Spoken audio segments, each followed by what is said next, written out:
Hi, ഞാനിന്ന് തൃശ്ശൂരിൽ നിന്ന് ഗുരുവായൂരിലേക്ക് പോവാണ്.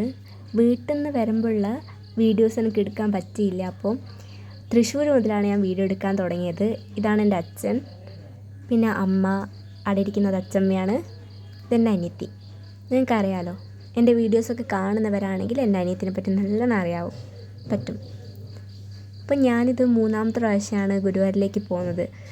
ഞാൻ ഫസ്റ്റ് പോകുന്നത് എൻ്റെ അനിയത്തിക്ക് ചോറ് കൊടുക്കാൻ വേണ്ടിയിട്ടാണ്.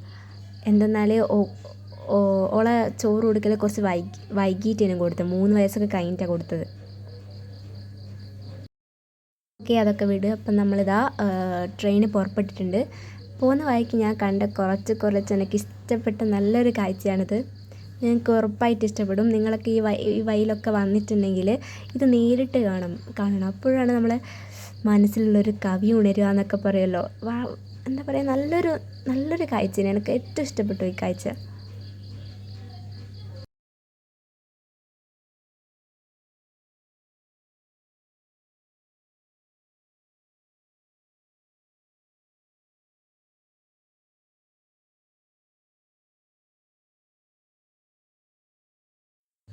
അപ്പോൾ ഗൈസ്, ഞാൻ എന്താ ട്രെയിൻ ഇറങ്ങിയിട്ടുണ്ട്.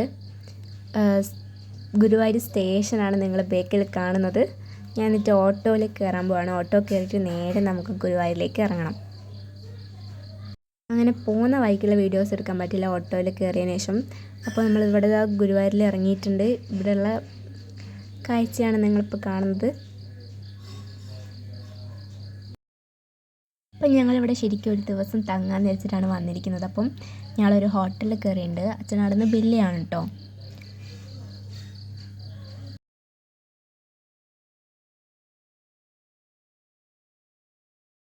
ഈ ഹോട്ടലിൽ തന്നെയാണ് ഞാൻ 3 തവണ വന്നപ്പോഴും തങ്ങിയത്.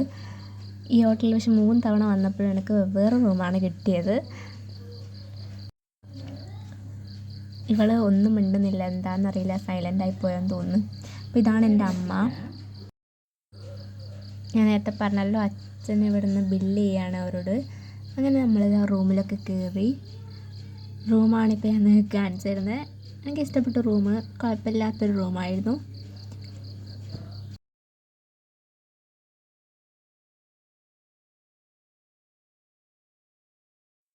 അപ്പോൾ ഞാൻ രാവിലെ കുളിക്കാതെയാണ് വന്നത്. അപ്പോൾ ഇവിടെ നിന്നാണ് റൂം എടുത്തിട്ട് ഇവിടുന്ന് കുളിക്കാമെന്ന് വിചാരിച്ചത്.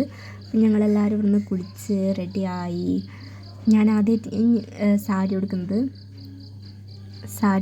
ഉടുത്തപ്പോൾ എന്തോ ഒരു ബുദ്ധിമുട്ട് പോലെ തോന്നി. എന്നാലും ഞാൻ അഡ്ജസ്റ്റ് ചെയ്തു. ഇതൊക്കെ ഒരാഗ്രഹമാണല്ലോ അല്ലേ. ഞങ്ങളൊരു ചായ കുടിച്ചിട്ടാണ് അമ്പലത്തിലേക്ക് കയറുന്നത്. നിങ്ങൾ വിചാരിക്കുന്നുണ്ടാവും, അമ്മ ചുരിദാറ്, മോള് സാരി, ഇതെന്താ ഇതിവിടെ സംഭവിക്കുന്നത്. ഓക്കെ, അപ്പം അതൊക്കെ വിടാം. അപ്പം ഞാൻ അമ്പലത്തിൻ്റെ ഉള്ളിൽ കയറിയിട്ടുണ്ട്. അപ്പം നമ്മൾ ദൈവത്തിൻ്റെ അടുത്തേക്ക് നടക്കാൻ പോവാണ്, കൃഷ്ണനെ കാണാൻ വേണ്ടിയിട്ട്. അമ്പലത്തിൻ്റെ ഉള്ളിലൊക്കെ കയറി തൊഴുതുണ്ട്. അപ്പം ഞാൻ അതൊന്നും വീഡിയോ എടുത്തില്ല. നിങ്ങൾക്ക് അറിയുണ്ടാവല്ലോ, അമ്പലത്തിൻ്റെ ഉള്ളിൽ കയറുമ്പോൾ ഫോണോ സ്മാർട്ട് വാച്ചോ അങ്ങനത്തെ ബാഗോ അങ്ങനത്തെ ഒന്നും എടുക്കാൻ പാടില്ല. അപ്പം ഞാൻ അമ്പലത്തിനുള്ളിൽ കയറി ദർശനം ഒക്കെ ചെയ്ത് വന്ന് പുറത്തിറങ്ങി. പിന്നെ റൂമിലേക്ക് പോയിനു. പിന്നെയും തിരിച്ചു വന്നതാണ്. അങ്ങനെ പിന്നെയും തിരിച്ചു വന്നപ്പോഴത്തേക്ക് രാത്രിയായി. ഒടുവിൽ രാത്രിയായി. ഞങ്ങൾ ശരിക്കും ഉച്ചയാകുമ്പോഴാണ് അമ്പലത്തിലെത്തുന്നത്. ഇപ്പം രാത്രി ആയിട്ടുണ്ട്. അപ്പോൾ രാത്രി ആയതുകൊണ്ട് ഞങ്ങൾ ഡാൻസ് കാണാൻ വേണ്ടിയിട്ട് ഇവിടെ കുത്തിരുന്നതാണ്. കുറേ ആൾക്കാരുണ്ട് കേട്ടോ. ശരിക്കും നമ്മൾ വരുമ്പോൾ അത്ര തിരക്കില്ലേനും, എന്നാലും ആൾക്കാരുണ്ട്. ഗുരുവായൂർ അമ്പലമാണല്ലോ, അപ്പോൾ കുറേ ആൾക്കാരുണ്ടാവുമല്ലോ സ്വാഭാവികമായിട്ടും.